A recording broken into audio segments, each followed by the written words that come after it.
Hey there YouTube, it is I, Texomac I'm here to show you the 3riversarchery haversack.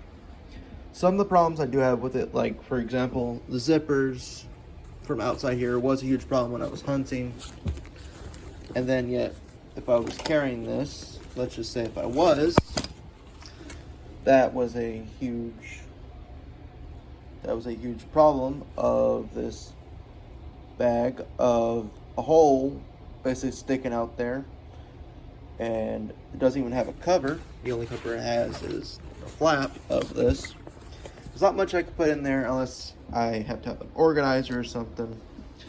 This ain't like the very high dollar brands. This is honestly, I won't say the worst form of a budget haversack. I would prefer of coal crackers, honestly, as a more better option of a haversack. The only problem is his doesn't have a flap, and other brands like Self-Reliance, they don't have a strap or something to keep it intact. That was my only worry of so many things I could put in there, and then some things be, well, falling out, if you get my meaning. So let's get into what I usually carry inside this thing. I do carry kind of, I guess, a very oversized first aid, which honestly I like this better because it could last me longer. I do carry, of course, ramen for food.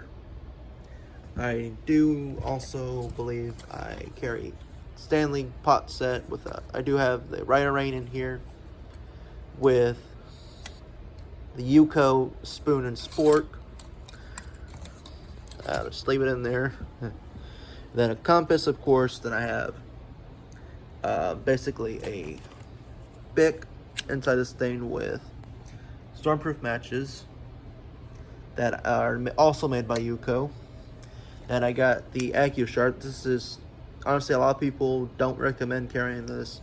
I use this mostly for my knives. My dad got me this for my 22nd birthday. And then, of course, I carry hand sanitizer, germs, and also this could be good for a wet, rainy day. Sorry, I kind of screwed up on my own words. And then, of course, I do carry a Clipper jet flame, basically a torch for in case I get impatient. Again, another Bic lighter.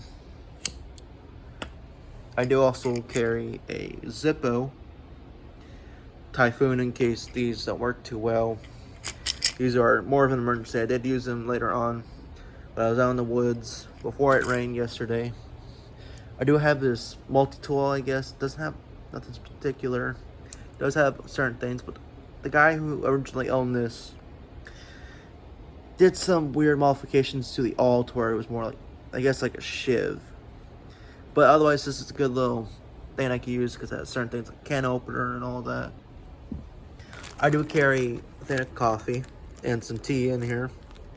Tea for certain ailments, and also good for sleep if I had a pack of honey with it.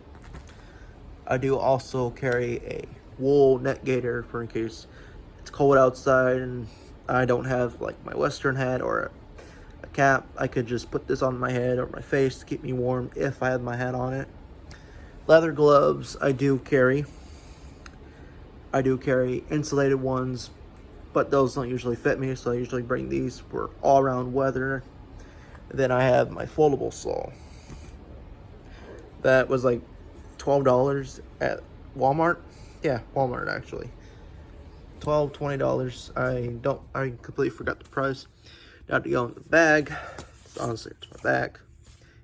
Didn't mean to rhyme there. They have a secret compartment, which is this one actually I can understand for something as small as something like this. I could just, I guess, put that in there. The only problem I had with it was if I, let's say, had that and that with some other things like hygiene stuff like soap, shampoo, I could literally have more weight to it by mistake. And then also another thing I had a problem with was this. This I usually put my neck gaiter and gloves right there. That's really all I put in there. Then all the rest just goes in there when I could try to organize it and fit it. But likewise, some of the problems it has, sorry for the loud noise, is this. When, let's say if I was walking around, this has a very odd thing I would say about it. Like I said, it's a good budget, but I will say with tax and all this, from where it was coming from, it was almost $70. And honestly, I'd rather prefer the Helicon Tex for what I was paying for, nearly same as this, just this literally was more dangerous to be waterproof, but then yet has a, I guess, a hole in it. But yeah, and then also another thing I never understood was this. I guess this would be like something you could put like an axe or something. It's what they said, I believe, or not. I'm not too sure. Another thing I had a huge problem with was the bedroll straps. These don't hold a lot of things in it. If you put an actual bedroll on here, you might as well, my recommendation is to just put it on the strap and not have as much of a problem with it. There are some good to it, some bad, but we all usually have to have something for our first thing to try out. Anyway, guys, I hope you enjoyed this video. I want to clean this up, fix everything, put it back together. I hope everyone has a great day.